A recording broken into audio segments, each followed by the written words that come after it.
Hi guys, I thought I would try something different today, a different kind of method of pulling as well, the cards, to check on Luke and Nic's energy. So I'm using the ghosty, what is it called, the cute little ghost tarot. Love this deck because it's really cute. I hope everyone's well. I know it's been a rough week. A rough few days, you know, but I hope everybody is well nonetheless.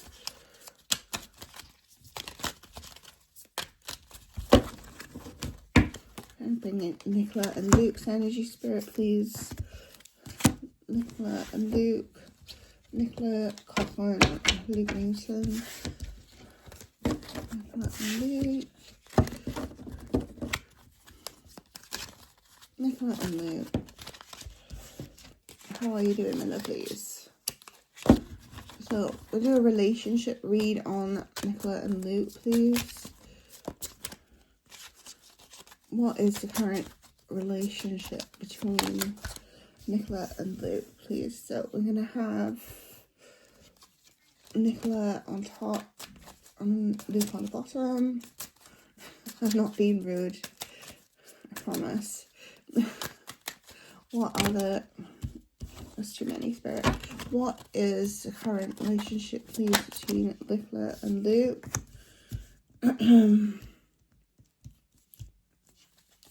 What is the current relationship between Nicola and Luke? Oops. Just dropped off my cards. Excuse me.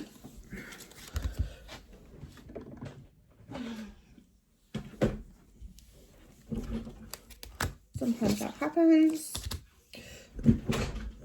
For a reason, maybe. Oh, the fact that my hands are way too small.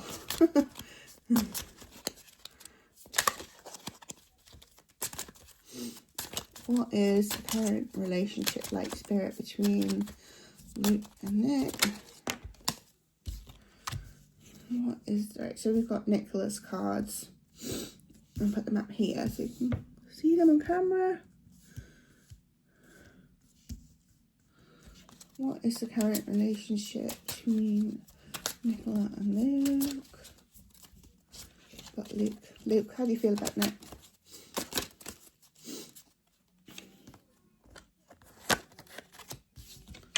How do you feel about Nic, Luke?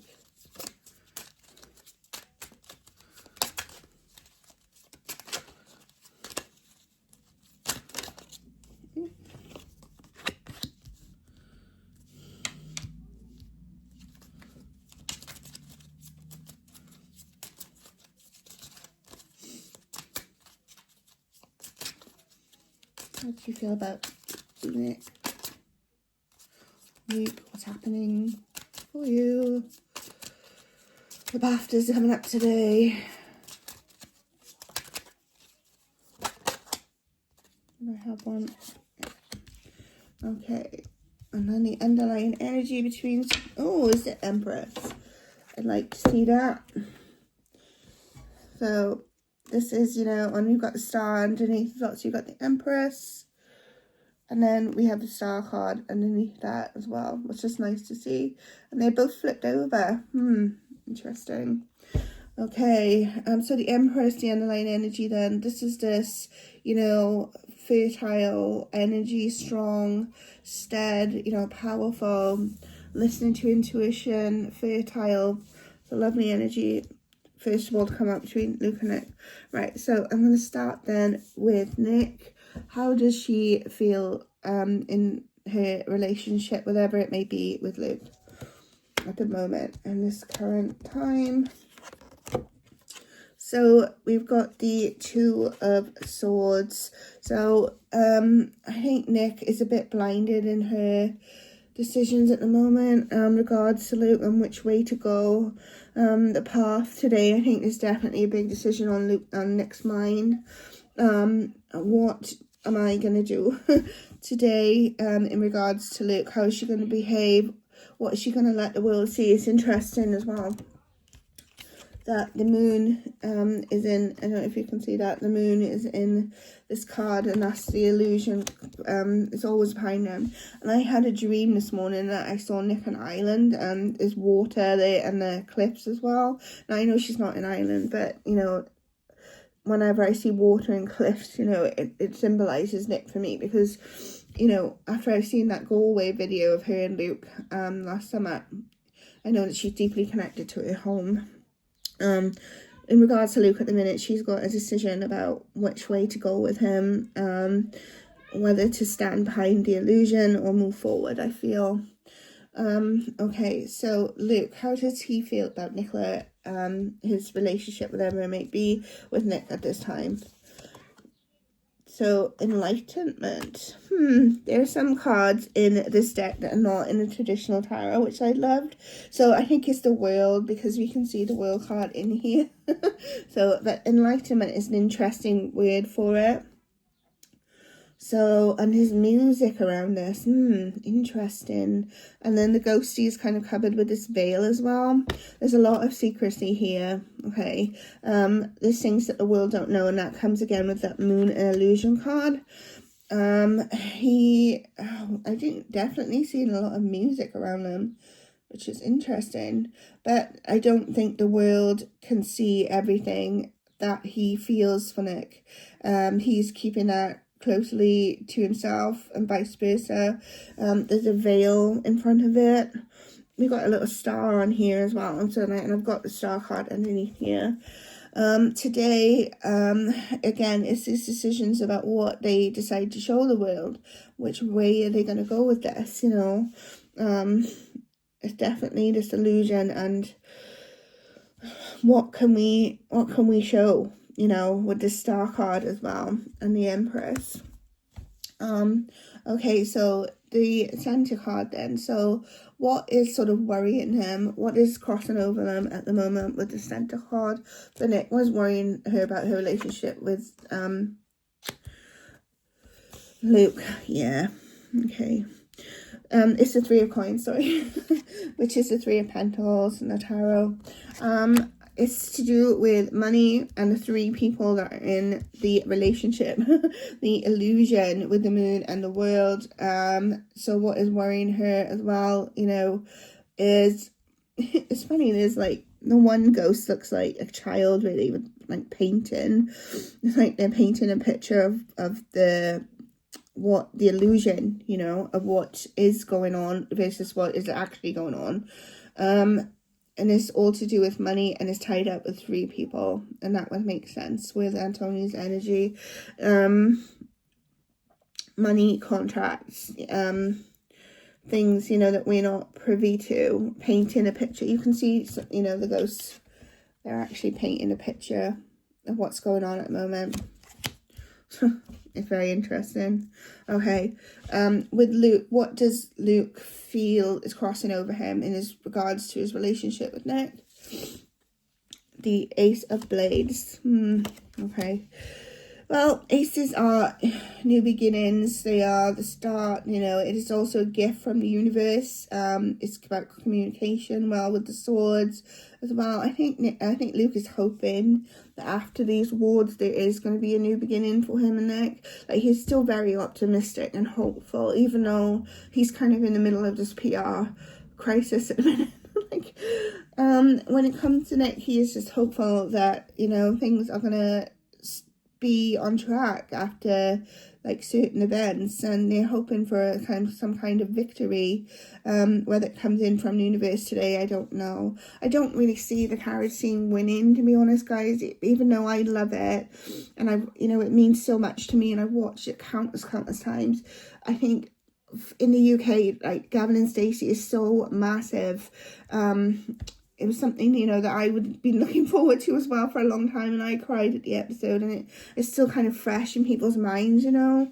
So if they, you know, and then there's been a lot of PR bullshit as well in the last couple of months that might have made Pollen fans not want to vote for the carriage scene. So, but there could be some kind of victory that Luke is hopeful for anyway. Okay, right, so in the future then, what's going to happen between Nic and Luke's relationship? From Nic's perspective, how does she see the relationship going forward? So let's have a look. The Tower, that is not great. The Tower. Okay. I think she just hopes for some kind of event that comes in and brings everything crashing down, and I think that is what's going to happen, to be honest. There's going to be, and I've been picking this up as well as other readers, so I'll give them credit for that, that this is going to be some event that just makes this all come in and go boom, like the truth being revealed. And, you know, with the Ace of Blades, that this is a truth-seeking card, so maybe Luke is hoping for this truth as well from the universe, that causes this Tower then. I do feel it is inevitable with just this many secrets and this many people privy to these secrets as well, because I really feel that in their inner circles, everybody knows. It's just the behavior of other people and the response on social media. I just really feel this is not really a secret. It's just for the fandom and the general audience it is. But I think something is going to, some sort of truth is going to be revealed, definitely with this Ace of Blades and then the Tower. Okay, and then what's the future for Luke in regards to him and Nic? Is the Knight of Sticks, the King of Sticks. I can't read actually. Sorry, the King of Sticks, not the Knight of Sticks. Okay, well, you got the Sun in the card. We got the Victory of holding the stick as well. We got the King. It's just moving into a new phase. I think he is just hopeful that after this Tower, that there's just like a new phase in their relationship. You know, it might not be what they want it to look like, and it might be a bit kind of dry at first, I want to say, because I can see the desert and a lot of heat and stuff. But I think, you know, it'll be a new beginning, and just moving into more of this like king energy and more of a solidarity between them. But the Tower is coming, guys, and the truth, I think. So yeah, be on the lookout today for their behavior and who they actually bring, and, you know, some things that we might be privy to seeing, or we might not, with this world that's got the veil over it. So all illusion. So I hope that's okay. It's the best I can offer right now. But we do have the Empress here as well. That's nice energy for them as a couple. And the Star as well. So it's all about today, especially fame, spotlight, what is going on with this world, and the Star. You've got the High Priestess here as well on the deck. So intuition, listening. So I hope that's helpful, and I hope you all have a nice day.